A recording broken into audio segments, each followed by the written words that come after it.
Hey guys, welcome to my cooking channel. இந்த வேலை என்ன பார்க்க போகிறோம் அப்படின்னா வெஜிடபிள் பீஸ் சப்பாத்தி. இது பண்ணுறதுக்கு ஸ்டவ் ஆன் பண்ணிவிட்டு பேன் வச்சுக்கோங்க. அதில் 1 டேபிள் ஸ்பூன் எண்ணெய் சேர்த்துக்கோங்க. எண்ணெய் எல்லாம் காஞ்சதுக்கப்புறம் 1/2 டீஸ்பூன் கடுகு, அப்புறம் 1 டீஸ்பூன் உளுந்தம்பருப்பு சேர்த்துட்டு அதனால் பொன்னிறம் ஆனதுக்கப்புறம் கொஞ்சம் கருவேப்பிலை சேர்த்துக்கோங்க. சேர்த்துட்டு கொஞ்சம் இஞ்சி பூண்டு விழுது சேர்த்துக்கோங்க. சேர்த்துட்டு அது நல்லா ப்ரௌன் ஆனதுக்கப்புறம் 1 வெங்காயம் நீளமாக நறுக்கி சேர்த்துக்கோங்க. வெங்காயம் நல்லா வேகிறதுக்கு கொஞ்சம் உப்பு சேர்த்துக்கோங்க.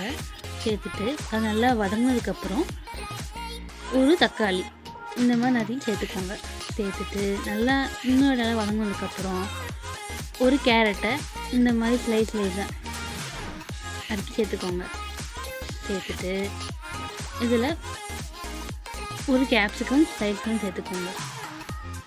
சேர்த்துட்டு 1 டீஸ்பூன் கரம் மசாலா, அப்புறம் 1 டேபிள் ஸ்பூன் காஷ்மீரி மிளகாய்த்தூள். உங்கள்கிட்ட காஷ்மீரி சில்லி பவுடர் இல்லை அப்படின்னா நார்மல் சில்லி பவுடர் யூஸ் பண்ணுங்கள் கம்மியாக. இப்போ தேவையான அளவு உப்பு சேர்த்துக்கோங்க. சேர்த்துட்டு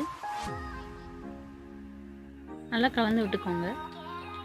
அப்புறம் 1 டீஸ்பூன் சோயா சாஸ், அப்புறம் 2 டீஸ்பூன் கெச்சப்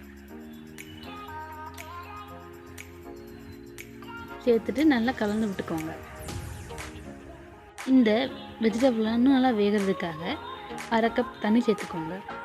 சேர்த்துட்டு மீடியம் ஃப்ளேமில் லிட்டை க்ளோஸ் பண்ணிவிட்டு ஒரு 5 மினிட்ஸ் குக் பண்ணுங்கள்.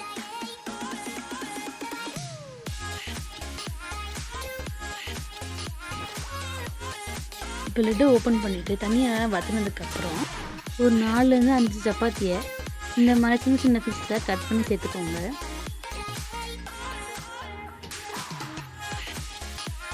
சேர்த்துட்டு நல்லா மிக்ஸ் பண்ணி விடுங்க.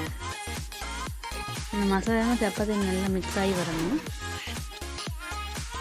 அப்புறம் கொஞ்சம் கொத்தமல்லி இலையை போட்டுக்கோங்க. போட்டுட்டு நல்லா மிக்ஸ் பண்ணி விடுங்க இன்னும் 1 நிமிஷத்துக்கு.